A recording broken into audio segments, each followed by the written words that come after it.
পুরো নাম আব্দুল ফজল মোহাম্মদ খলিল উল্লাহ খাঁ। 4 দশকের বেশি সময় ধরে বাংলা চলচ্চিত্রে অভিনয় করেছেন।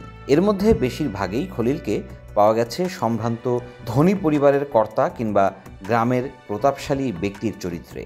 আদতে যার ভেতর থাকবে নেতিবাচক স্বার্থসিদ্ধির মনোবাসনা, ভদ্রবেশী কুচক্রী ব্যক্তি, অসৎ পুলিশ কর্মকর্তা, লোভ দেখিয়ে মানুষকে ঠকানো, গ্রামের বখাটে যুবক, দুশ্চরিত্র মাতবর বা চেয়ারম্যান, এমন সব চরিত্রেও খলিল মানিয়ে যেতেন বেশ।